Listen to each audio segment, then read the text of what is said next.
y inicia su trayectoria profesional en el ámbito de la comunicación de mano de Filiberto Mira, dando sus primeros pasos en la emisora Radio Triana, la cual fue comprada por la cadena Rato y más tarde convirtiéndose en Onda Cero Radio.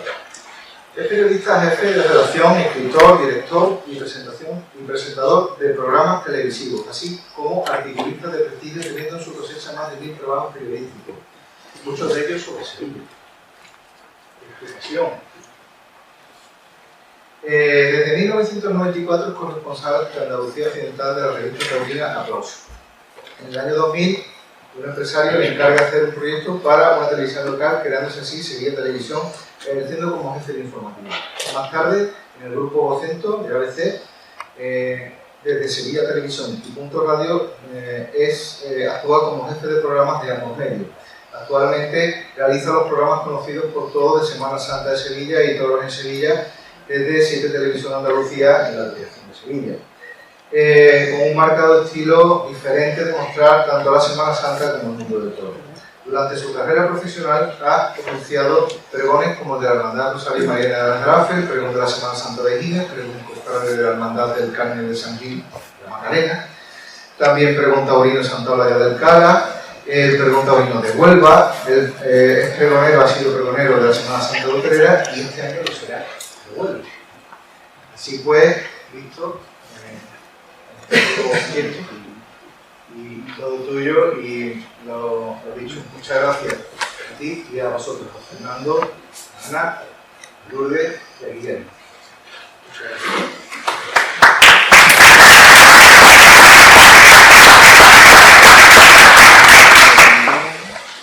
Buenas tardes. Yo francamente todavía estoy pensando en el alumno haciéndole los agujeros a la imagen y Miñarro pegándole una bronca. ¿Cuándo se disfruta del talento de la gente que lo tiene, verdad? Acabamos de asistir a una mesa tan potente. Yo pensaba, he entrevistado a los tres varias veces, pero estábamos los tres especialmente tranquilos, relajados, no tenían esa presión de la tele. Seguramente se encontraban en casa porque han mantenido un debate que tiene que ver con la libertad contra la esclavitud.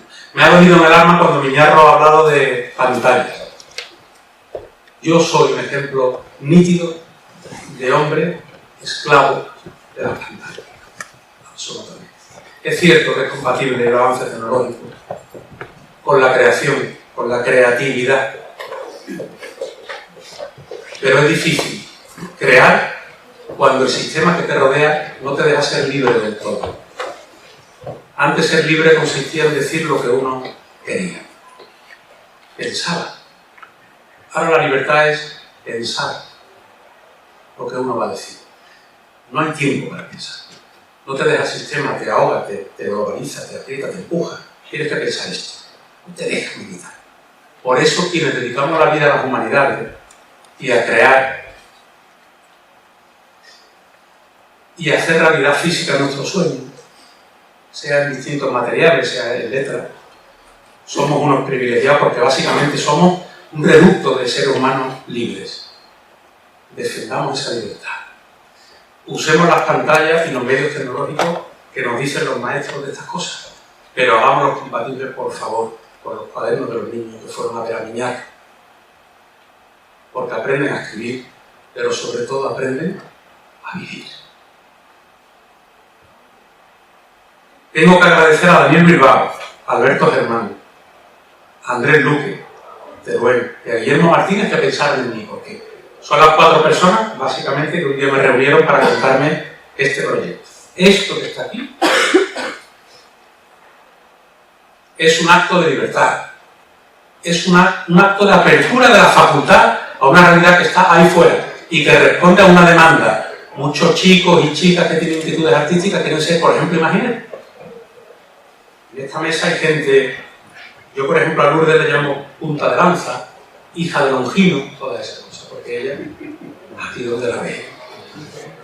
Qué fácil parece lo que ha hecho Lourdes. Y han hecho muy bien en ponerle el nombre de La Roldana. Todo un acierto.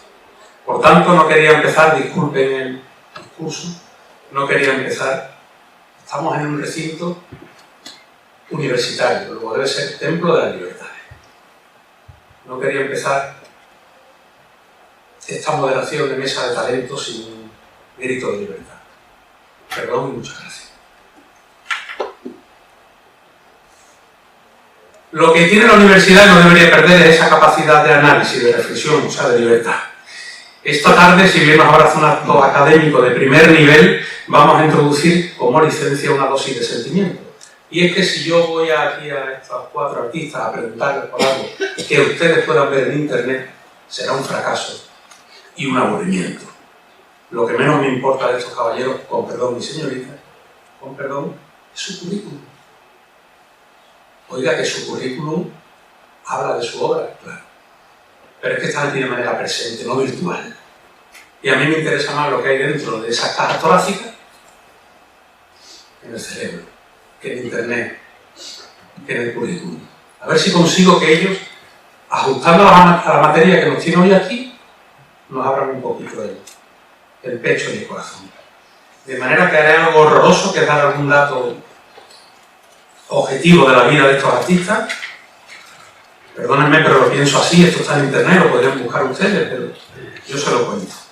Va a empezar hablando Lourdes Hernández Peña, que es licenciada en Bellas Artes, especialidad de escultura, técnica de la conservación y restauración de obras de arte, ha tallado imágenes de la Virgen del Señor, de santos, de ángeles, de evangelistas, pero sobre todo, como les digo, es hija de Longinos, punta de lanza. Lourdes sí que ha abierto camino, ha clavado el destino primero y ha defendido y representado, sin alaraca por cierto, desde la normalidad rigurosa y de esfuerzo, el papel de la mujer en el universo de la imaginería religiosa del sur de España. He dicho esto en 20 segundos. Y Lourdes le ha dedicado su vida. Se la dedica. De sus manos han salido numerosas devociones de Andalucía y algunas también fuera de la península. Ana Reyes es otra valiente artista gaditana. Su trabajo escultórico se extiende por todo el país. Y aquí me quedé, Ana, cuando leía lo que decía de ti internet, que para mí tiene un valor relativo, incluso residual. He sentido viendo tu obra que eres un artista valiente, capaz, que explora los materiales y las técnicas clásicas, pero que vive inquieta y despierta siempre ante las nuevas tecnologías y líneas de interpretación, y que te preocupa mucho llegar al alma de los demás. Y eso me interesa. Y Guillermo Martínez Salazar es escultor, profesor, titular, doctor, investigador, director, conferenciante, escritor. Bueno, Guillermo, eres una de las personas con mayor respaldo curricular que existe en Andalucía para abordar la materia de trabajo de hoy, pero eres sensible a las inquietudes de los alumnos y eso te honra.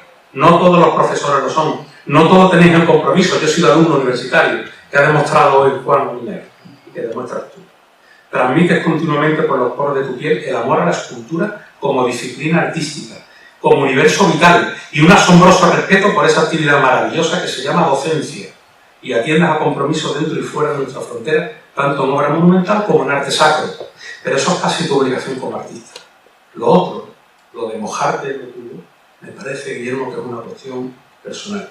Y tú, y te honra, y tú, Fernando, que eres maestro, taller de talla en madera y en piedra por la Escuela de Artes Aplicadas y Oficios Artísticos. Para mí, Fernando Murciano, él me va a perdonar, es uno de los autores de imágenes que salen en Semana Santa que yo retransmito, dentro de poco. Y siempre que lo pienso, pues, digo, será consciente Fernando en Sevilla a la gente que hace rezar y sentir, y llorar y reír. Fernando, a mediados de los 90, abre un taller propio y tiene piezas fuera de nuestras fronteras y numerosas obras dentro del territorio nacional. Fue aprendiz, de eso vamos a hablar hoy también, de Jesús Santos Calero y ha colaborado con José Rodríguez Rivero Carrera, ha colaborado con Juan Manuel Miñarro y con restauradores como Pedro Manzano. Todo eso, nada más y nada menos, tienen ustedes resumido aquí en la mesa. Vamos a hablar de la formación del escultor imaginero, el paradigma del autodidacta frente a la formación de maestría y a la enseñanza reglada. A ver a qué puerto llegamos en poco tiempo, que es difícil. Pero voy a hacer primero esa pregunta universal, que es la que a mí me importa más que la materia de hoy. Lourdes, y empiezo por ti. La pregunta es sencilla y tan compleja como ¿por qué? Lourdes, ¿por qué ese día dijiste yo esto? Bueno, yo, en mi caso, no es algo que en un momento determinado te levantes por la mañana y digas, he visto la luz y me quiero dedicar a esto, ¿no? Sino que es algo gradual. Desde la niñez siempre estás vinculado con el tema del arte, cuando no estás pintando, cuando no estás trabajando con la plastilina, es una manera, para mí era de relajarme, ¿no? De disfrutar. Entonces, bueno, pues llega un momento, cuando eres joven, como todos nos ha pasado, que tenemos siempre esa inquietud artística, pero por otro lado teníamos la preocupación de en qué me voy a ganar en la vida, ¿no? Todo el mundo piensa siempre en tener un sueldo fijo, en tener una seguridad y una estabilidad.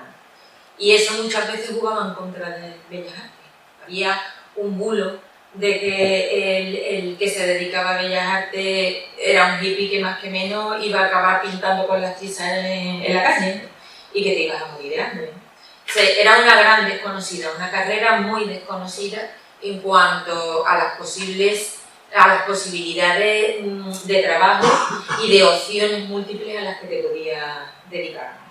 Entonces, bueno, pues las circunstancias de la vida me llevaron a meterme en una academia de pintura y ahí fue donde yo empecé a tocar realmente las vivencias de lo que era trabajar semiprofesional el dibujo.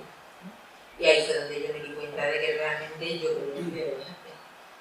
Que luego, una vez que ingresé en la Facultad de Bellas Artes, cuando toqué de manera más profesional, como se daba antiguamente, porque yo soy de las Bellas Artes de la licenciatura, cuando tocábamos el modelado, cuando tocábamos la talla, cuando tocábamos el vaciado, ahí fue donde yo me di cuenta que mi espacio, donde yo me sentía cómoda, era en las tres dimensiones. A mí en la pintura me faltaban planos, yo necesitaba la escultura. Y eso me llevó a lo que realmente a mí me gustaba dentro de la escultura, que era la imaginería.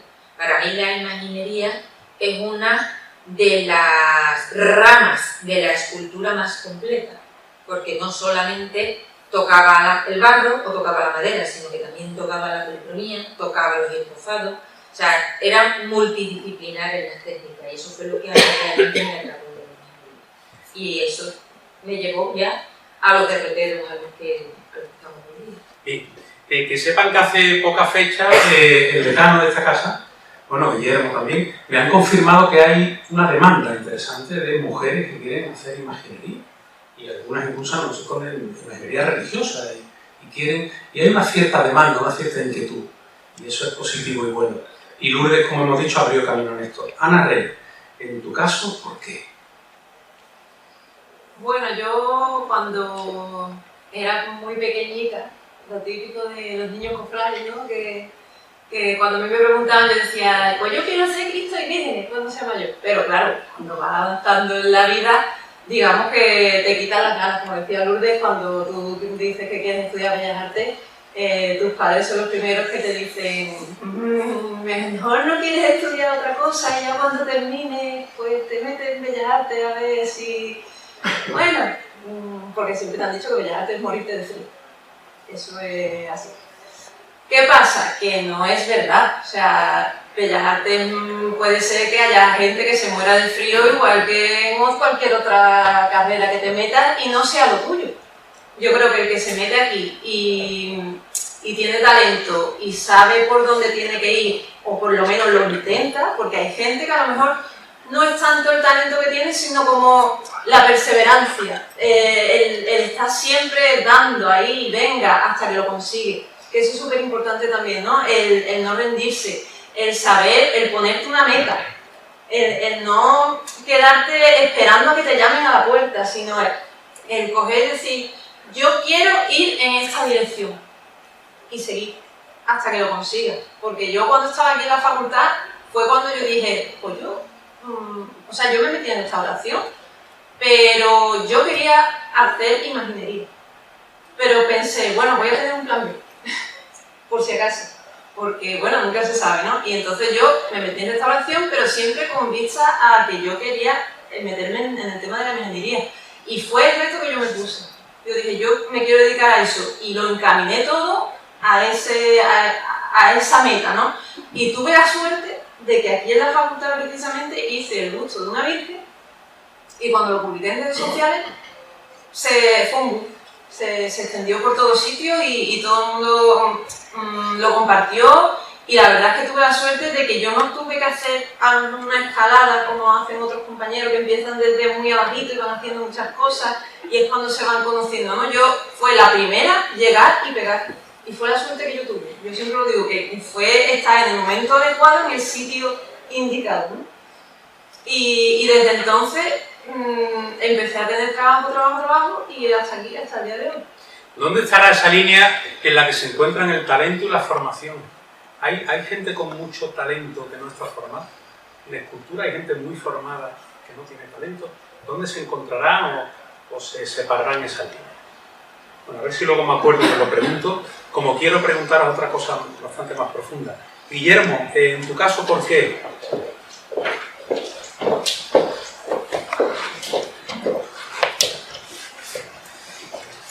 No sé si con una síntesis yo creo que no va con otra cosa, pero bueno, en realidad esto es como un cúmulo de cosas que te van sucediendo. En mi caso, yo el tema de la imaginería era un mundo que desconocía. Yo vengo de un pueblo de Jaén, llegué a Sevilla, no tenía ningún tipo de relación con el ámbito cofrade, por ninguna parte. Pero yo creo que como toda preocupación de padres, el mío estaba muy preocupado por mí, porque decía que el niño todavía dibujando, todavía modelando, se me va a morir de hambre. Y tuve la suerte de conocer a Juan Abascal, que era vecino. Y por ahí descubrí un mundo nuevo. Yo cuando entré en ese taller y empecé a ver gente de madera a tamaño natural, para mí fue un verdadero descubrimiento. Luego tuve la suerte también de poder acceder a la escuela de arte. Me formé también en la escuela de arte, hice talla en pie de madera, igual que Fernando. Y posteriormente tuve la suerte de llegar aquí, a la facultad, con otro cúmulo de suerte que fue conocer a Juan Miñaro. Juan Miñaro, como bien ha dicho Alberto, y todos los que estamos en el departamento de escultura, y los que tampoco estén en el departamento de escultura, que lo hayan tenido, evidentemente es una persona que te marca, simplemente por ser, digamos, una referencia, que yo creo que pasará la historia precisamente por eso, por ser una verdadera referencia en el ámbito de la escultura, en el ámbito del arte. Entonces, todo ese tipo de cosas al final, pues te impregnan de ella, ¿no? Y yo ahí encima, una vez que ya está dentro de esta facultad, aparte del complemento formativo en el ámbito plástico, luego se me abría también una segunda opción que era la vocación docente. Porque a mí muchos estudiantes me preguntan, oye, ¿qué haces para ser profesor? Digo, tener vocación. Y empieza por ahí. Uno la tenga será un mal profesor. Y eso no lo queremos. Entonces, esa es la suerte que hemos tenido. Y yo creo que por ahí el porqué en mi caso. Fernando Murciano, ¿tú por qué? Pues bueno, fue, digamos, un camino lleno de descarte, ¿no? Yo acabé la escuela, claro, acabé en el colegio, tenía 13 años y, claro, me encantaba el dibujo, me encantaba la pintura. Pero, y entonces mi madre, pues, a este niño le gusta esto, pues tendrá, a lo mejor le gusta la pintura y ese, digamos, un día es un Murillo, un Velázquez o un Matado. Y me metí a la escuela de arte, pero con la mala suerte de que la pintura no era un taller. Creo que era monográfico, se hacía más adelante. Y dice, bueno, apúntate a talla. Y talla, y ese ropa, yo pensé que era talla de tallar esto de ropa. Y apunté a tallar.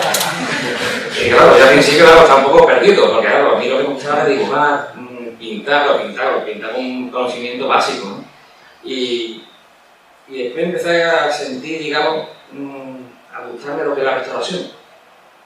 Pues, me gusta, oye, mira, me gustaría encaminarme esto, pero había que ir, o la escuela estaba en Madrid, y yo voy a hacer Madrid, yo me quedo aquí en Sevilla, que aquí es donde mejor sirve. Y por medio de mi maestro y de gente que vas conociendo, pues, un poco pues, te vas encaminando hacia la escultura. Pero digamos que fue una vocación tardía, ¿no? Yo nunca pensé que me dedicara a esto, porque tenía unos padres en que mis padres, por suerte de gracia, le tocó una época porque fue sacado del punto de Castillo de Asturias. Entonces, claro, mi padre pasó más hambre que un gato en el espejo. Y claro, mi padre todo el tiempo esto no vale para nada, que se gana muy duro, mira, yo me pude ir a vender lavadoras y de cuánto. Ya mi madre directamente ya encima lo apoyaba, iba a ver a mis maestros para decirle, quitarle al niño y quitarle las ganas de la escuela, que se meta en bus y que haga una carrera como todo el mundo. Y aparte yo estaba un chaval que a mí las cosas no puede decir de que no, pero fundamentalmente, o sea, me llega el fundamento de que por qué no. no por esto. Claro, yo me encargaba en seguir luchando, pues, y al final, pues mira, no le pone más, no le va más. Bien, de manera por favor resumida os pido para que sea ágil, porque si no tengo yo que hacer 4 entrevistas y queda un poco pesado. Podéis interrumpiros, de hecho se trata de eso. Como punto de partida también necesito, Lourdes, bueno, a todos ustedes, ¿cuál es vuestra impresión sobre la formación reglada del escultor frente a la tarea de la persona autodidacta? Como primer plano de impresión, como dibujo general, ¿cómo lo veis? Bueno, Podéis participar en los evidentemente, cuando nos acercamos al mundo de la imaginería, cuando hablo de la imaginería, esto no está sujeto a unos parámetros, como puede ser, por ejemplo, la abogacía, derecho, médicos que están colegiados, que para ejercer necesitan tener el respaldo de un título de grado. Evidentemente, eso te da unas capacidades de libertades, que cualquier persona que tenga ciertas inquietudes puede ejercer esta profesión sin que nadie le reclame o le denoste el que no tiene un título para realizarla, ¿no? Pero yo no soy partidaria de eso. O sea, considero que la formación completa de un escultor imaginero es, por un lado, el trabajo en un taller en donde tú realmente estás tocando la materia, no solamente la materia, estás tocando cómo se trabaja, cómo se funciona en un taller, porque no es solamente el saber modelar o el saber tallar, es el saber modelar, son las técnicas, es la forma como se gestiona este trabajo, o sea, este trabajo se compone también de que tú tienes que ser relaciones públicas, tienes que llevar una función de marketing, tienes que ser empresario, artista y publicista, o sea, lo conjuga todo, y eso se aprende viendo cómo funciona día a día un taller. Pero la formación académica, lo que dijo antes Miñarro, el basamento de cualquier formación artística es el dibujo, es la anatomía, es el modelado, es el conocimiento clásico de todo el arte, es todos los años y los siglos de historia artística que llevamos detrás. Todo eso va dejando un pozo y un bagaje que hay que conocer para poder dedicarte al arte, con lo cual la conjunción perfecta es el engranaje de esas dos partes, la académica y la práctica en un taller, desde mi punto de vista. Yo creo que realmente en autodidacta no existe nadie. Es decir, o sea, la verdad que ese autodidacta, para mi concepto, están mintiendo. Tú cuando aprendes autodidacta, que digamos de la nada crea algo sin tener un conocimiento previo de algo. Para mí, en este caso, en una persona que sea artista, que la rama de minería va a hacer falta, para mí, es fundamental, la enseñanza arreglada y la enseñanza, digamos, de un taller, bueno, no arreglada como un taller, el que aprenda desde el principio el oficio. Ahora, que tú en el taller, hay gente que dice que están en el taller más que ha estado poco tiempo y que son autodidactas. No, tú vamos a estar desarrollando un estilo, pero a mí, la persona que dice que es autodidacta, para mí realmente miente. Toda persona que crea, o es un genio, yo creo que aquí actualmente no existe nadie, de llegar a crear sin obligar a crear obra o algo, sin tener un conocimiento previo, sino realmente de la nada. Por lo cual, que crea siempre que tiene una base de conocimiento adquirido de antes. Y si lo adquiere de antes, lo adquiere de alguien. Por lo cual, ese ya es tu maestro. Pero lo puede adquirir de manera arreglada o no. Sí. Además, que es básico. Y ahora mismo, por ejemplo, con las redes sociales lo puedes adquirir hasta en internet. Viendo... Es que si aceptamos lo que ha dicho Fernando, que es que la autodidacta no existe, no tiene sentido el tema. ¿Existe o no existe? En ese sentido, no existe. Yo, por ejemplo, cuando yo salí de aquí, de la facultad, y yo, digamos, abrí mi taller, yo no estuve en el taller de nadie. O sea, yo no tuve la oportunidad de estar en un taller como si tienen otros compañeros. Entonces, ¿qué pasa? Que sí es cierto que te dan muchos chocazos contra la pared, porque realmente no sabes nada. O sea, yo tuve que, digamos, construir todo mi camino de cero, de imaginarme cómo serían las cosas y de preguntarle. A lo mejor yo cogía y llamaba a Paco Romero Zafra y le preguntaba cosas que yo no sabía. Yo el primer candelero que me acuerdo que me ayudó mi padre lo montamos del revés. por la parte de abajo hacia arriba, porque no sabíamos cómo iba. Yo no había visto un candelero en mi Pero vida. en el momento que te preguntas, estás aprendiendo. Claro. Entonces, echas para atrás lo de, hombre, digamos que palabra de autodidacta, o sea, sería sin tener un maestro o sin tener una base sólida que te respalde fuertemente, como tener un maestro como Miñarro, como Lourdes, como Ana, como Guillermo, vale, pero eso no lo considero yo autodidacta, porque... No, yo no me, o sea, yo no es que me considero autodidacta, no estoy diciendo que yo me considero, pero sí que es verdad que te da mucha facilidad el poder estar con una persona que te vaya guiando. Eso es importante porque yo lo he vivido, porque claro, yo soy de Cádiz, en Cádiz no hay nadie, porque aquí en Sevilla es muy fácil, te vas al taller de cualquiera de ellos que tiene las puertas abiertas, ¿no? Pero yo, siendo de Cádiz, yo me fui para Cádiz cuando terminé y fue muy difícil, o sea, fue muy complicado porque yo no tenía alguien que me había ido diciendo esto se hace así, yo fui averiguando cómo se hacían las cosas. Y de hecho, quizás yo tengo un estilo más diferente al resto por eso. Mis policromías son totalmente diferentes a las que hace la mayoría de la gente, pero es porque yo no he estado, quizás si yo hubiera estado en un taller, mi carrera sería diferente, porque no hubiera ido por el camino que he ido, porque yo he seguido mi camino ahí, a mi aire, por donde a mí me ha parecido que yo tenía que ir. Realmente no me arrepiento, o sea, yo estoy contenta, pero sí es verdad que ha sido complicado, ha sido un camino complicado al no tener a nadie que me fuera guiando. Profesor, ¿quién tiene que aprobar entonces todo esto? Claro, ¿el maestro de las aulas o un maestro armado? Yo creo que hay una matización, O ambos. hay una matización importante en cuanto a lo que es la formación reglada dentro de lo que sería un centro de formación, puede ser en la escuela, puede ser en la facultad. Además, si tenemos un poquito de historia, la Facultad de Bellas Artes, lo que era Escuela Superior de Bellas Artes, en el año 43, formó un ciclo expresamente de formación de imaginería.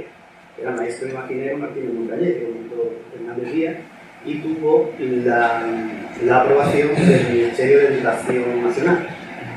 Bien, pues ahí precisamente lo que se enfatizaba eran en todas las materias relacionadas con la imaginería, dibujo de escultura religiosa, hagiografía, vaciado, todas las técnicas indirectas, como ha explicado hace un momentito Juan Miñarro, todo lo que eran los prácticos de los talleres, y había incluso dos tipos de formación, había dos niveles, un nivel de maestro, eran 2 años de formación, y un nivel de ayudante de taller, que son escultores de oficio, sacadores de puntos, vaciadores y demás. Bien, en todo esto, al final, lo que tuvo fue una consecuencia en los planes de estudios posteriores. En la escuela superior tuvo su consecuencia, en la licenciatura que empezamos nosotros también la tuvo, que fue de forma vital, que era una de las asignaturas de esa materia, o imaginería polícroma, que estuvo en licenciatura y que yo tengo el honor de llevar todavía en el grado, se mantiene la misma tesitura de docente, pero con un espectro distinto, no se focaliza tanto sobre la imaginería, pero sí sobre la escultura polícroma, o sea, la policromía en realidad es la cuarta dimensión. Entonces, hablar de autodidacta, como ya ha dicho Fernando, es muy difícil, o sea, a partir de la nada es casi imposible. Tenemos la suerte de vivir en Andalucía, donde todavía el conocimiento se mantiene en los talleres vivos. ¿A quién atendemos con esa denominación? ¿Qué es un autodidacta? Porque si lo nombramos con esta frecuencia, Guillermo, es porque existen. ¿Quiénes son? Definimos. No, yo creo que esto que era bonito decir esa palabra. Sí. Pero habláis de algo que no existe entonces. No, hablan de algo que no existe. Yo pienso, me digo yo que el autodidacta, como autodidacta de aprender de andar, para mí no existe. Pero sí es verdad que hay gente que le encanta decir que es autodidacta. Sí, exactamente, le encanta eso, le gusta a todo el mundo. Vale, Porque es como decir, tengo un talento innato que me viene de la nada. Eso es del humo. No, pero yo os quiero hacer una pregunta más práctica. Lourdes, por ejemplo. Yo, imagíname con 40 años menos. Yo tengo esa inquietud, soy un chavalín y te pido permiso para ir al taller. No tengo más estudios que los que me toquen por mi edad.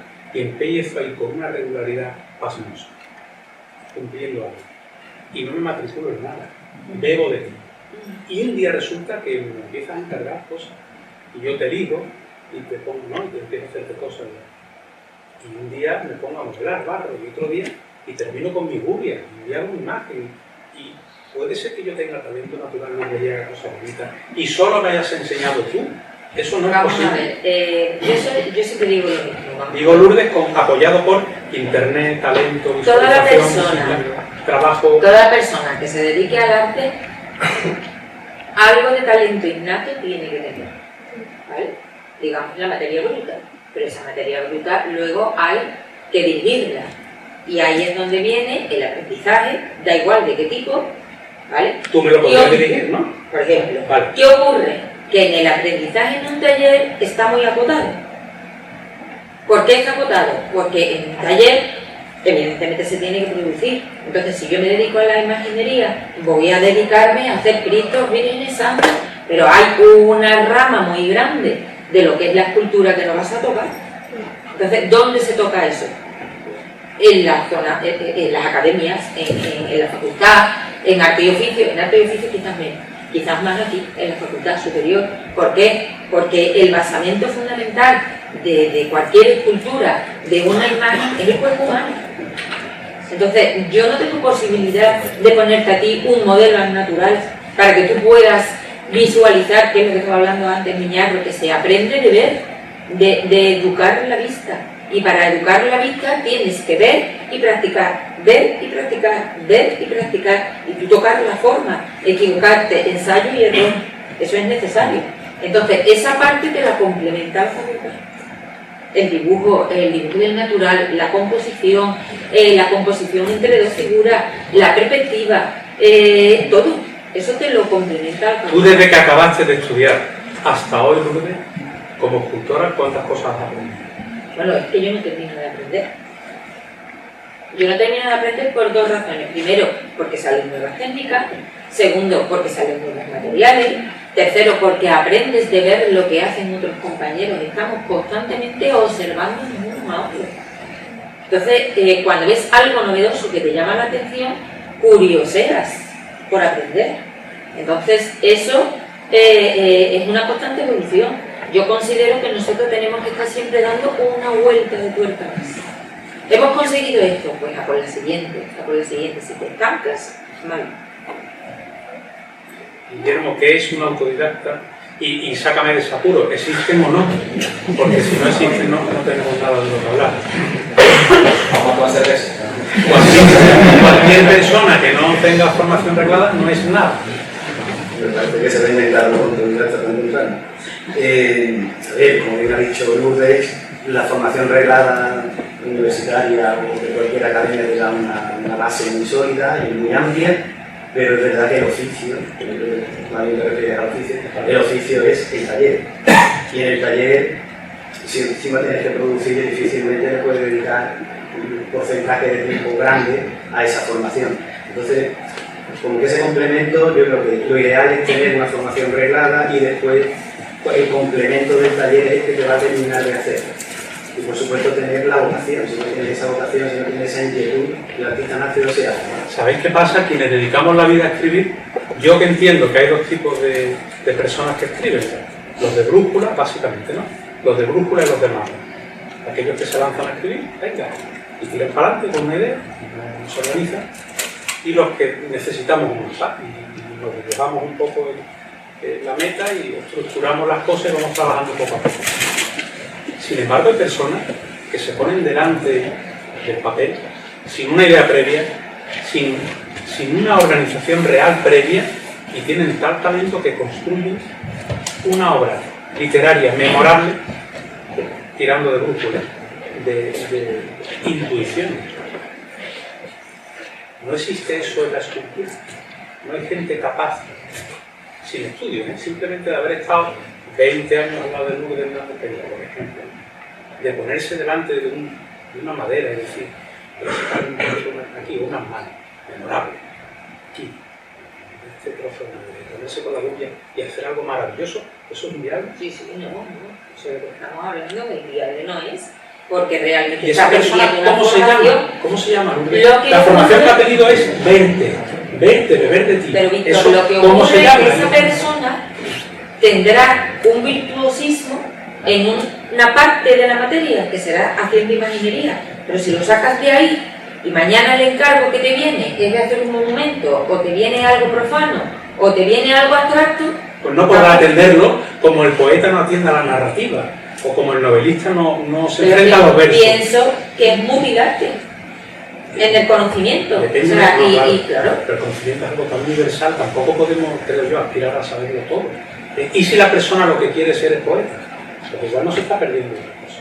Bueno, Y si tú no quieres tocar el mármol, sino conocer lo básico, porque te puede servir, pero no te hace feliz, ¿por qué lo vas a tocar tú? Si te hace más feliz la madera o otros elementos, otros materiales. ¿Por qué? pues por lo que te estoy comentando, porque si mañana viene al taller una persona que te quiere encargar algo que no tenga que ver relación directa con la imaginería, tú mismo estás capado. Entonces, yo, que a mí lo que me gusta es aprender, no quiero ponerme puertas, no quiero ponerme límites, quiero seguir avanzando, quiero seguir aprendiendo cosas, quiero poder hacer otro tipo de obra y no sentirme coartada en ese aspecto. Vale, iros a la etapa que queráis de imaginería religiosa. ¿Entendéis que los grandes maestros actuales deberían de alguna manera aprobar vuestro estado profesional en distintas etapas? ¿Debería haber una especie de tribunal de grandes maestros que aprobaran cosas o no? ¿Debería algún maestro vuestro, no solo profesores universitarios, decir, está capacitado? Porque lo he vivido yo en mi taller y ha trabajado conmigo, ya apruebo que pueda vender imagen.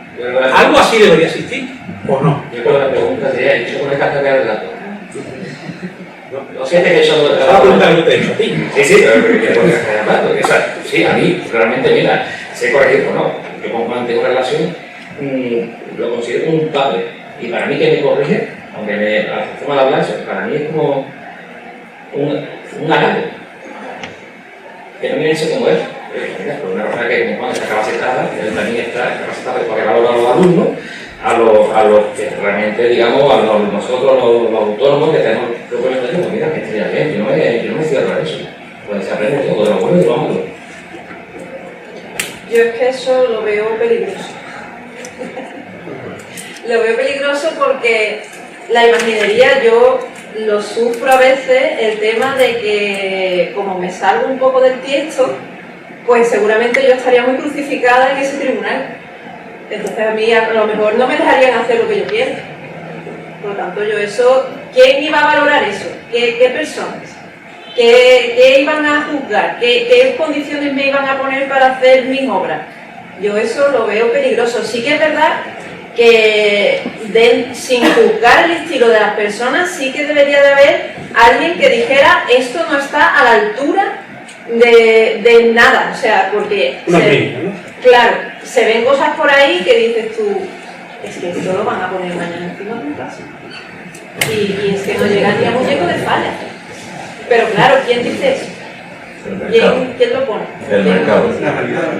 Claro, pero es que hay mucha gente por ahí que se dedica a la ingeniería que el mercado no lo dice, lo ponen las cofradías porque me sale más barato encargárselo a este, o porque me viene mejor porque este me lo va a hacer para mañana, o porque este no me va a cobrar IVA, o porque...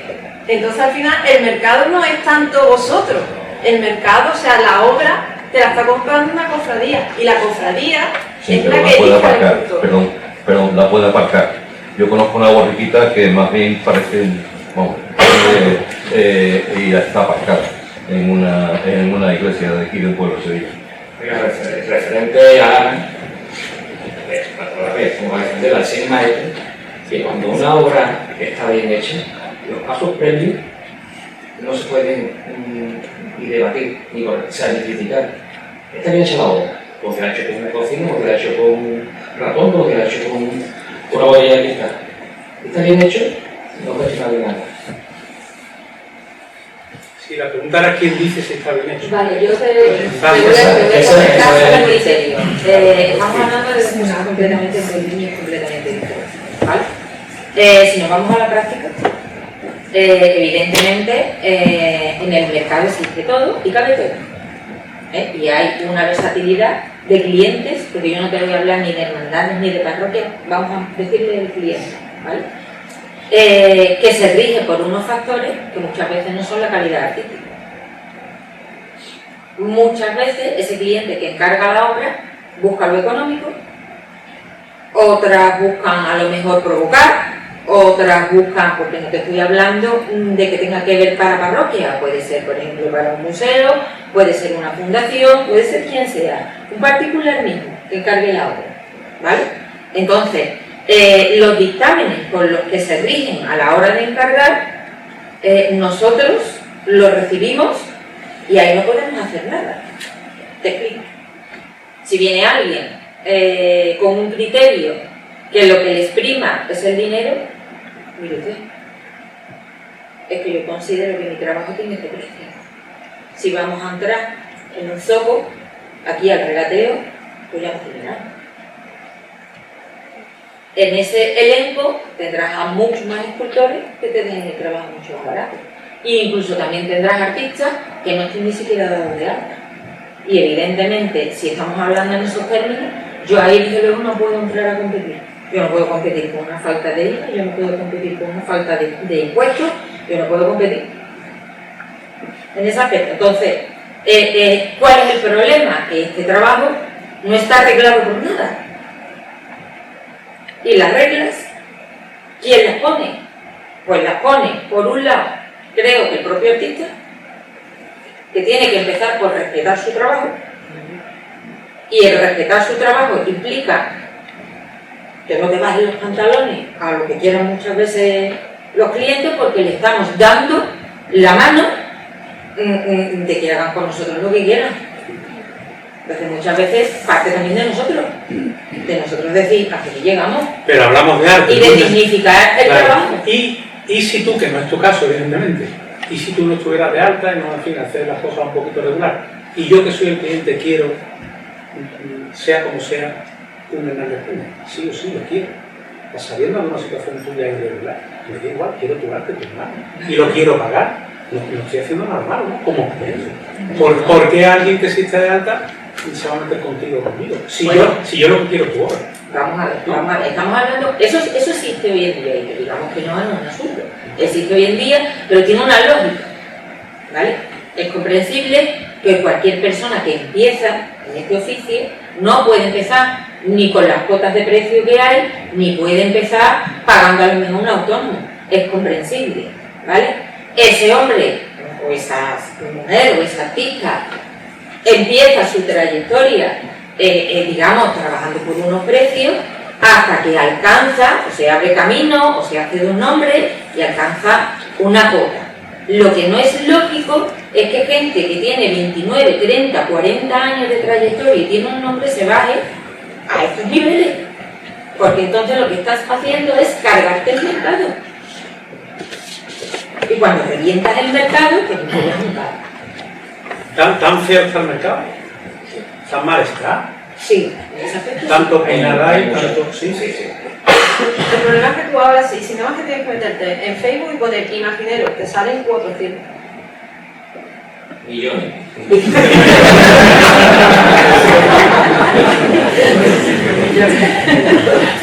Sí. O sea, mira, todos los días, lo hablo mucho con Antonio y con Xavi, digo, yo todos los días veo publicaciones de la hornacina que digo, ¿quién es? Y eso antes no pasaba. O sea, todos los días hacen publicaciones de gente nueva que yo no he visto en mi vida. ¿De dónde ha salido? La gente del toro dice que el toro al final pone a cada uno en su sitio. ¿Esto os pasa a vosotros? ¿Vuestra obra al final os pone en vuestro sitio? ¿O no siempre el mercado es justo al final? Yo no terminaría una cosita interesante, creo.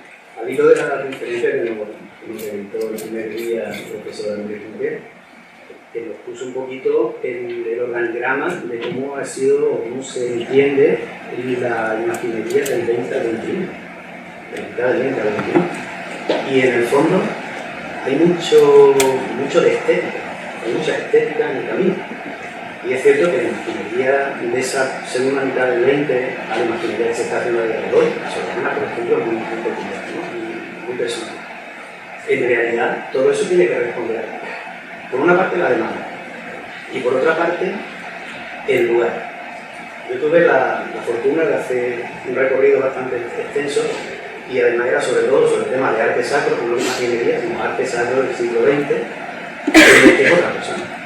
Era un poblado de colonización, era una modernización de la estética. también pues los famosos crucificados geométricos, casi abstractos, el expresionismo, un Pablo Serrano, encontrarte un Pablo Serrano en un pueblo de 200 habitantes, encontrarte a José Luis Sánchez, a Amadeo Aquino, a Carlos Blasco, artistas de primera línea de la vanguardia española, y están denostados a meros elementos decorativos, es imaginería, lo están haciendo a pesar, están haciendo arte que evoca la religiosidad. Entonces, en el fondo también hay que tener muy claro para qué se está haciendo esto. ¿Es solamente escultura? ¿O tiene algo más? Yo creo que es muy interesante el debate. Muy interesante. Ana, por cierto, que me he quedado con lo que ha dicho Guillermo, tú haces esa escultura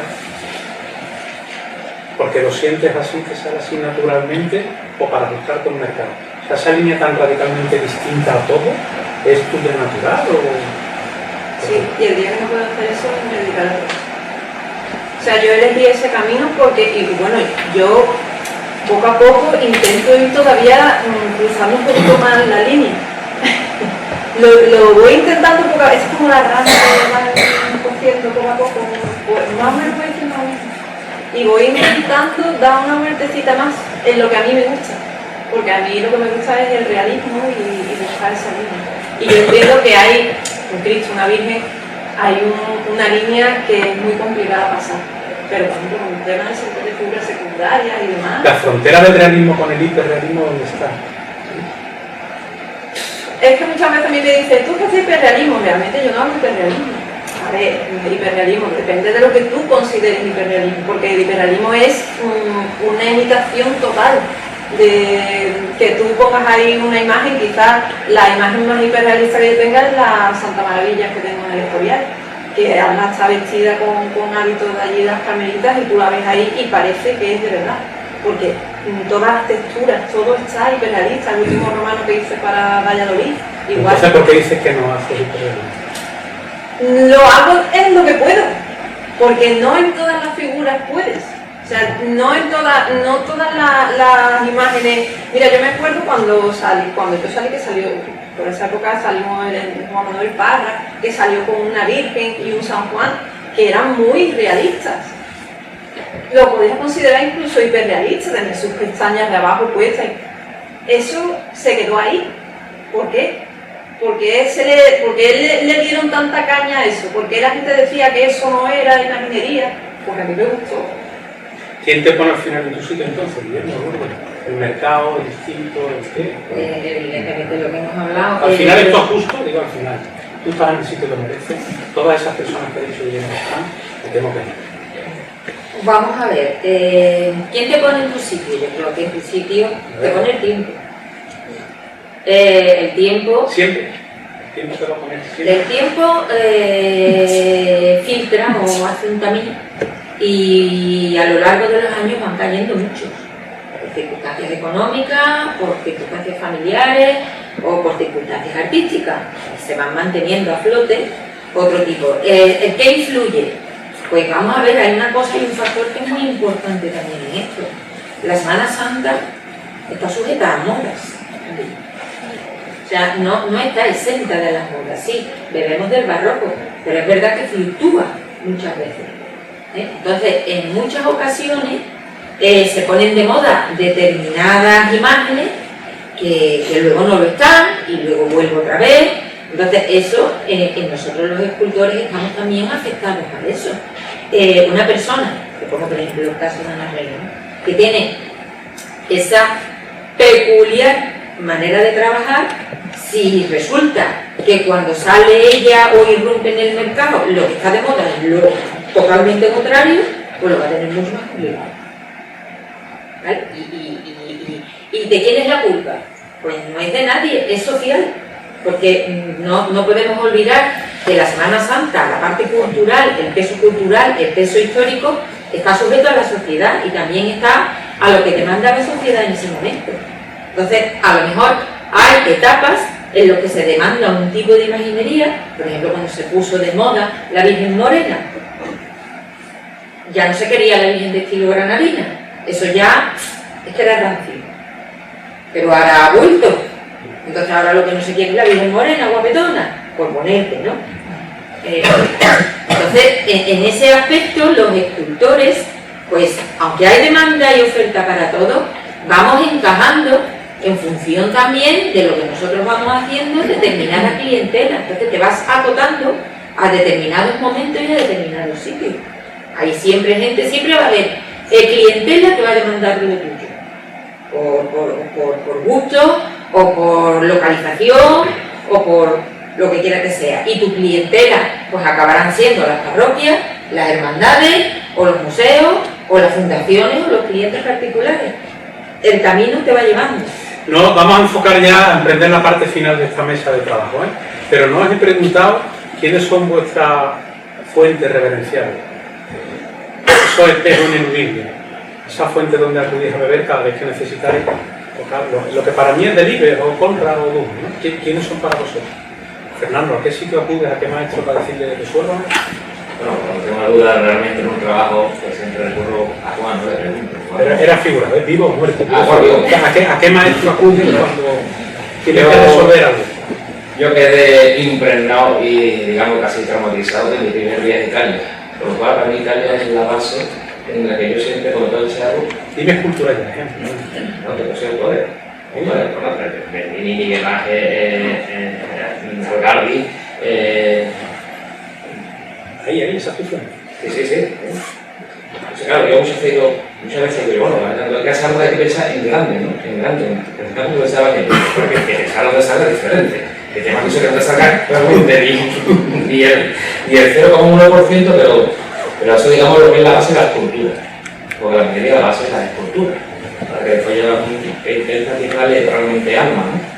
Que digamos que ya la parte de la minería. También tengo de Montañés, de Mesa, de Luis Salvador Carmona. Casi nada. Me ha dejado Miñarro con lo de niños son honores. Es un pestillo con forma de oreja, que tiene no sé cuántas partes una oreja. Andrés, me he quedado helado. Ustedes lo sabrían, yo no tenía ni idea. Una oreja tiene 10 o 12 cosas. Bueno, tu fuente, Ana. Pues mira, yo para el tipo de imaginería que yo hago, que es más realista y más que me salgo más un poco de lo clásico, mi mayor referente es Luis Salvador Carmona, que es más clásico. Pero dentro de lo suyo, tiene cosas que son muy reales. Tiene un crucificado, por ejemplo, que a mí me encanta en Valladolid, en el Museo de Escultura, me encanta. O sea, ese crucificado cada vez que voy a Valladolid es que tengo que ir a verlo siempre porque para mí es y a lo mejor no es más perfecto, pero tiene algo que a mí me atrapa. Y yo, el tema de los ropajes de Luis Salvador Carmona, a mí me preguntan, ¿cuál es tu referente? Y digo eso, a la mayoría de la gente que no sabe ni quién es. O sea, cosa que a mí me sorprende porque digo, claro, todo el mundo está acostumbrado a Mesa, Montañés, y cuando digo Salvador Carmona, la gente dice, y no sabe quién es. Y es una pena porque para mí es que es de los más grandes, llamando una producción impresionante. Lo estamos reivindicando hoy. Lourdes, la suya. Bueno, yo te diría que más que autores son obras. Entonces, obra buena, obra que me llama la atención. Ya sea castellana, granadina, por ejemplo, yo sigo mucho a Luis Salvador Carmona, a la Jordana, a Gregorio Fernández, a Antonio de los Arcos, a José de Mora, Mena. Es que te pones y no paras. Santillo, te pones y no paras. Pero siempre tiene unos esos caprichos más íntimos, ¿no? Pero yo sé que no paras, pero... realmente te digo la verdad, no bebo tanto de un autor como si de las obras. Mira, Víctor, tú te ves un marroquismo o Luis Salvador Carmona, te encuentras un naturalismo como Pedro de Mena, con dos obras de enfrente, con cuál te queda. Es imposible. Tú te nutres de todo lo que realmente es bueno. Pues son grandes maestros. ¿Cómo se sabe que algo es bueno? ¿Lo saben ustedes o lo decide el pueblo? Te llama la obra. Decide la obra. Te llama la obra. La obra que te llama a ti. Nos llama a todos, ¿no? No, la que es buena te llama a ti. O al artista. Vamos a ver, tú entras a un museo de varias obras, pero ves tú una y esa va a atrapar. Y te vas directamente a ella. Tú te vas a ella. Ella, porque ella te llama.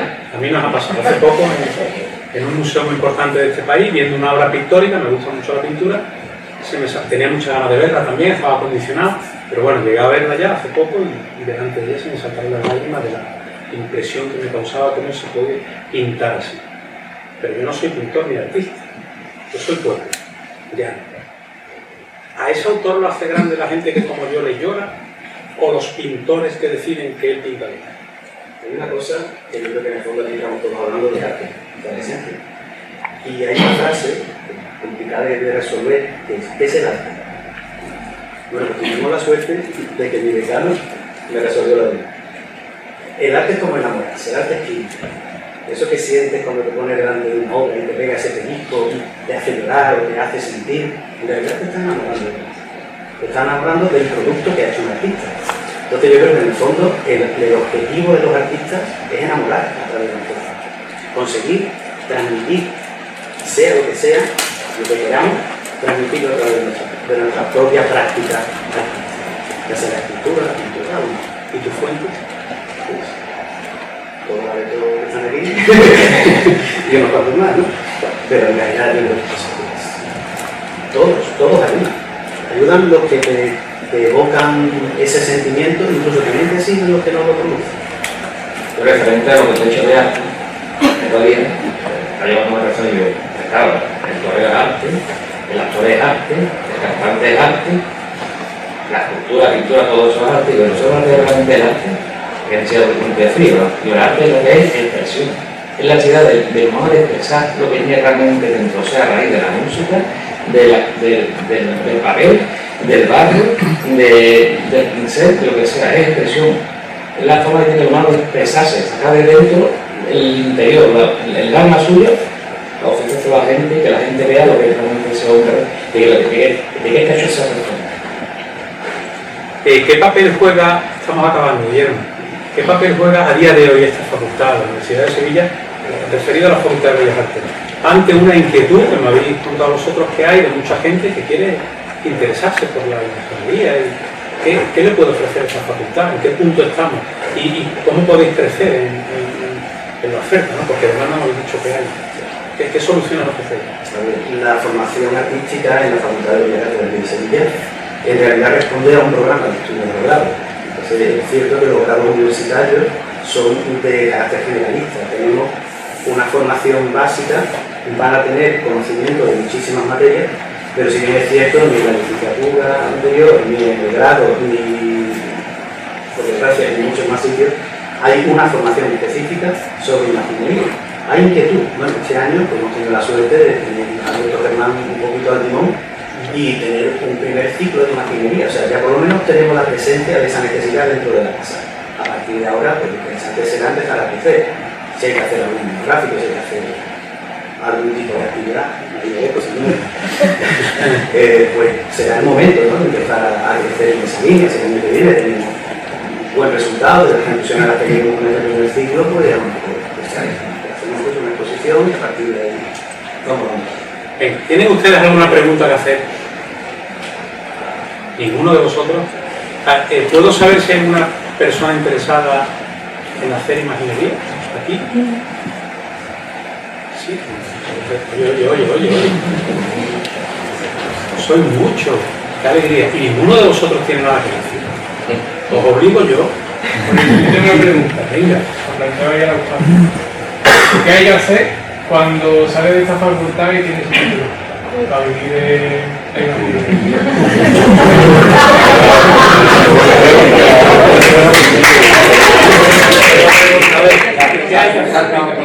Mira, yo te voy a contestar.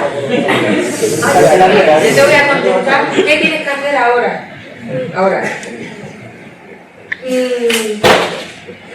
Miñarro antes lo contestó y dijo, no preguntáis, preguntad, acosad a los profesores. ¿Sabes? Porque... mira, a mí me decían, yo te voy a contar una anécdota, yo cuando estudié aquí en la facultad hace ya 30 años, a mí me decían aquí la guerrillera, yo de verdad que daba mucha caña. Y yo daba mucha caña porque yo aquejaba un problema aquí, y es que cuando yo entré en la facultad, la imaginería era como el patito feo de la escultura, ¿vale? Entonces yo cuando llegaba a una clase, por ejemplo procedimiento escultórico, yo decía, oye, pues yo quiero hacer una técnica sobre algo religioso. ¿Qué tenga que ver con arte religioso? No. ¿Qué tenga que ver con imaginería? No. O sea, yo los 5 años que estuve aquí no pude hacer nada de imaginería. Yo entiendo que el nivel que había aquí era académico y entonces había que abrir el campo a todos, cierto. Pero las personas que tenéis esas inquietudes tenéis que reclamarlas. Porque cuando os calláis, no, o sea, cuando os calláis y pasáis por aquí sin esos conocimientos de los que tenéis inquietudes, ocurre lo que pasa, que tenéis que buscarlo fuera. La manera de buscarlo fuera es entrando en un taller, ¿vale? ¿Y dónde viene el problema de entrar en un taller? El problema viene en entrar en un taller en el tema económico y en el del Estado, ¿vale? Aquí hay un problema de base y es que no hay un acuerdo o una organización entre Facultad, Artes y Oficios y la Junta de Andalucía o el Ayuntamiento, quien quiera que sea, que os facilite a vosotros la entrada en los talleres. Porque a mí meter, por ejemplo, a una persona a trabajar conmigo en el taller, vamos a poner tu caso, ¿vale? Que vienes verde, que yo tengo que dedicar tiempo a enseñarte, que yo tengo que perder mi tiempo de trabajo en enseñarte sobre el oficio, que tengo que corregirte, etc. A mí me cuesta el dinero. Me cuesta el tiempo y el dinero, pero te entendí. Y encima me viene una intención y te coge trabajando y ya no te cuesta. Entonces, claro, ¿qué es lo que yo muchas veces reclamo? Digo, reclamo que tenía que haber acuerdos entre las facultades y Artes y Oficios y la Junta de Andalucía para que pudierais hacer prácticas en talleres, ¿vale? Y que pudierais subvencionar, pero no prácticas de 15 días, prácticas de un año, porque en 15 días no se aprende nada, por lo mínimo un año. Y a partir de ahí, que tú has tenido ese bache de no aprendizaje y empiezas a rendir, ¿vale? Probablemente el maestro del taller te diga, oye, yo te doy de alta y empiezas a trabajar conmigo porque empiezas a producir. Y ese es el camino de que tú te formes y después el día de mañana montes tu propio taller, que después viene la segunda parte, y es que los organismos os subvencionen un autónomo, etc., para que no os coman impuestos y podáis salir a flote. Pero principalmente el escollo está ahí, en que cuando salís de la facultad no tenéis facilidades para poder entrar a formaros en un taller tranquilamente, porque a la persona del taller es que la crucifican. Yo quería añadir una cosa, y es que los títulos de grado sí contemplan una parte formativa que es externa a la formación de la facultad, que son prácticas externas. Entonces, hay convenios de empresas, autónomos y demás. Si bien es cierto, el tema de la imaginería, como bien han dicho, es muy demandante de tiempo porque requiere muchísimas horas de trabajo y si se la tienes que dedicar a una persona que está en formación, se la está quitando tu trabajo, con lo cual es lógico. Lo que ha apuntado el hecho de que tenga una subvención, yo creo que eso es que sería muy interesante poder trasladar esa petición a un tipo de organismo que haga esa cobertura económica y que la formación específica en imaginería se pudiese abordar. Eso sería Eso es estupendo, pero alguien de aquí que le responda a los chavales cómo buscarse la vida cuando salen de la facu y tienen que empezar, ¿no? ¿Y qué más les decimos? ¿Unas tips? A ver, yo no te voy a mentir, dedicarse a la imaginería es muy complicado. Muy complicado, sobre todo porque requiere una disciplina que seguramente no te requiere autotrabajo. Porque tú eres la persona que tiene que decir, entro a tal hora en el taller y a lo mejor no sé a qué hora me voy a ir. Sobre todo ahora en Cuaresma, que estamos todos aquí, que sabemos lo que son las Cuaresmas. Yo estoy aquí pensando en lo que tengo que hacer mañana cuando me levante, que es sábado, no tengo fin de semana, y estoy pensando en el velillo que tengo que poner, en la cola de conejo que tengo que dar, en el estuco que le tengo que dar a la cabeza, y no sé a qué hora voy a terminar mañana, pero ni mañana, ni pasado, ni al otro, ni hasta que entregue la figura que tengo que tener este año terminada. Porque tú no te puedes saltar los plazos, tú ahora no me puedes decir una cofradía, no, mira, es que no va a estar. Cuando te están esperando para el día 26 que se va a presentar la imagen. Tú no lo puedes decir a esto porque es que te matan directamente. O sea, no puedes decir, no va a estar. No, es que no me da tiempo, no es que me he puesto malo. Les da igual, eres autónomo. No tienes derecho a ponerte enfermo. Nunca, jamás. Yo en 13 años que llevo de arte no me he puesto mala nunca. O sea, y sabes que los primeros años vas a trabajar prácticamente de gratis. O sea, simplemente para buscarte un sitio. Yo sabía que los primeros años que estaba, yo entraba en el taller a las 9 de la mañana y me iba a las 10 de la noche, incluido sábado, domingo y festivo, porque yo quería hacerme un sitio. Y hasta que no tuviera ese sitio, yo sabía que no tenía vida. Y así lo hice. Y esa es la única manera de coger y meterte de verdad en la minería si es lo que quieres. El que no quiera sacrificio y dedicarle esfuerzo y demás, que ni se moleste, de verdad. Que busque otra cosa y que no se moleste, porque yo creo que estarán de acuerdo conmigo en que la imaginería es una cosa que te requiere al 200%, no al 100%, sino al 200%. Vamos acabando. Tiene a relación lo que ha dicho Lourdes, ¿no? Que ha dicho como que hace, no sé, 30 años así, la imaginería era una parte de la cultura que se quedaba un poco aparte, ¿no? Y eso no se ha perdido, creo. Hoy en día sí que está así. Entiendo que hay que un poco moverse por el nuevo mundo que nos oferta el arte, ¿no? Lo que se llama contemporáneo, ¿no? Poco a poco hay que intentar empaparse también de ese tipo de ramas del arte, pero creo que hoy en día incluso aquí en la facultad, aunque a pesar de que esto es en Sevilla y hablamos todo de un ambiente muy clásico, sigue estando como una de las marginadas, ¿no? Todo un profesor se va a proponer y es un poco raro, ¿no? Cualquiera que lo ve de fuera piensa que eso en Sevilla no ocurre, eso ocurre. Y creo que también es una cosa que, digo de cara a ti personalmente, te chafa un poco, ¿no? Es como, tú mismo te haces sentir como que te quedas antiguo, te quedas obsoleto en este mundo, ¿no? Como si... A ver, por eso te digo que sois vosotros mismos los que tenéis el poder de reivindicarlo y de darle la vuelta al tema, ¿vale? Porque realmente, a ver, te diría, ¿no? Es como si hubiera como una vergüenza por el hecho de decir a lo mejor yo quiero ser imaginero dentro del mundo de la facultad, ¿no? Porque entonces eres el apolillado, ¿no? Y no es así. O sea, yo soy de las defensoras a ultranza de la imaginería que digo que mayor arte contemporáneo es que se está haciendo hoy en día, la vigencia que tiene, la fuerza que tiene y además es funcional, porque es que cumple una función, ¿vale? Entonces, ¿a qué llamamos arte contemporáneo? Para mí arte contemporáneo es lo que se está haciendo en mi momento, y lo que se está haciendo en mi momento es esto también, porque hay que apartarlo. Entonces, lo que hoy ha sucedido aquí, que el año pasado también se hizo en Arte y Oficio, es muy importante, que se estén dando charlas de esto, que se esté poniendo la imaginería en boga, ¿vale? Y que se le esté dando el reconocimiento y el valor que tiene como arte, no como artesanía, como arte, porque es un arte, como otra cualquiera, ni mejor ni peor, distinta, y además puede beber de otras fuentes también, no tiene por qué cerrarse parámetros. Entonces, eso lo tenéis que hacer vosotros desde aquí. Vale, adelante, sí.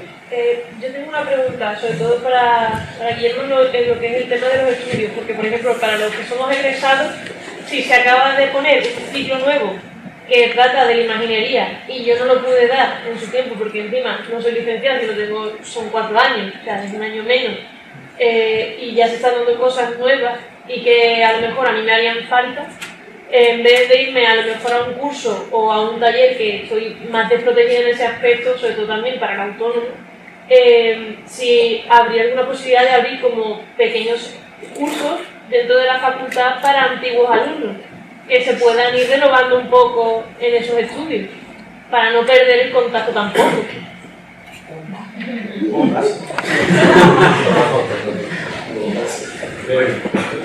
En realidad, yo lo he dejado caer así porque hemos puesto la primera piedra ahora, el primer ciclo, después de ahí, el primer ciclo.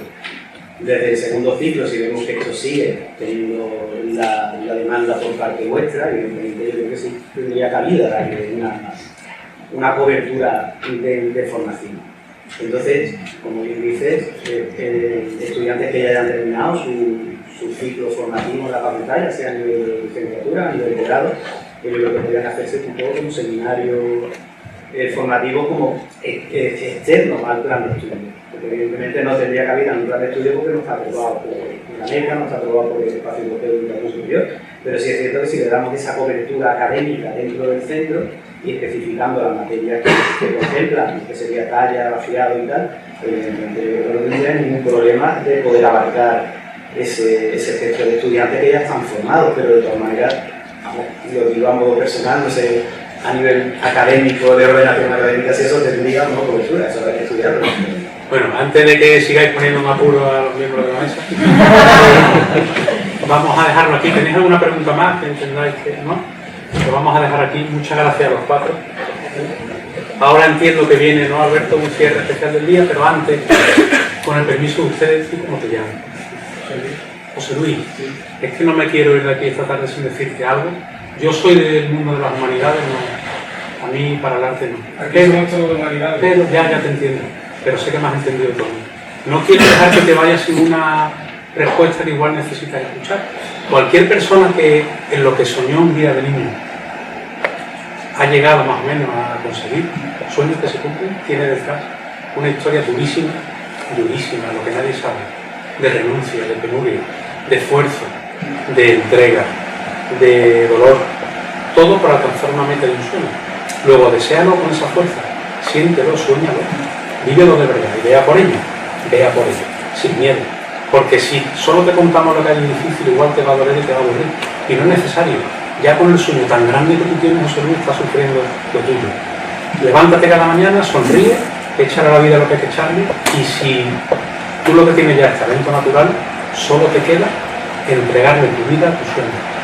Entrégasela porque se llegue. Tienes delante algunos ejemplos.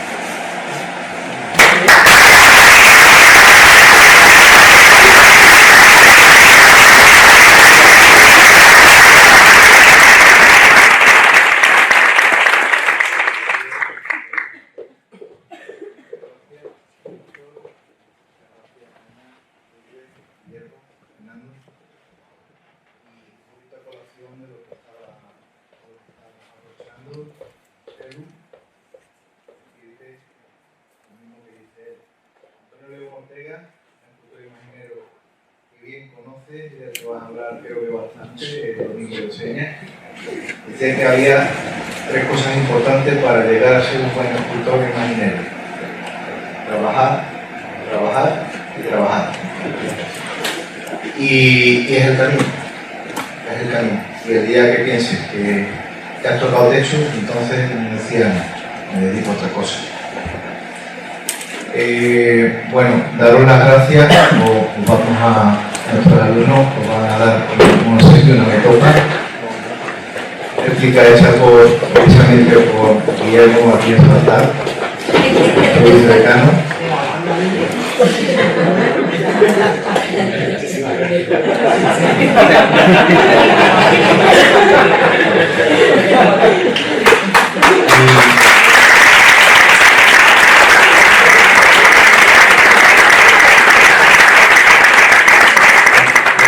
A nuestro director de departamento, a Enrique Caetano, que me acompañe para despedir esta jornada, porque surge desde el decanato, pero desde el área de escultura fundamentalmente que nos corresponde, aunque la escultura, pintura y dibujo todas confluyen los tres departamentos.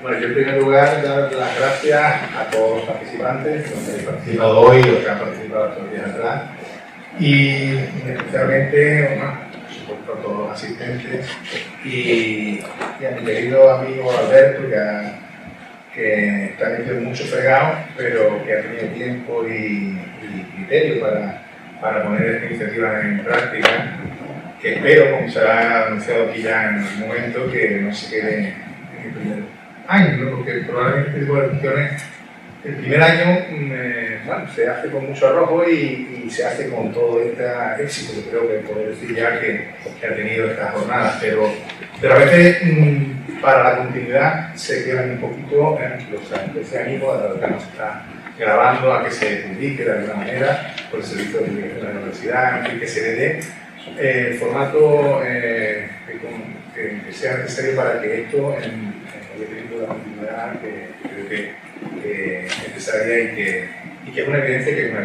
está en toda la vigencia, ¿no? Y que hay una demanda real. Nada más, como el área, ¿no? Representante del área de escritura que soy, pues un orgullo también haber recibido esta casa. Muchas gracias.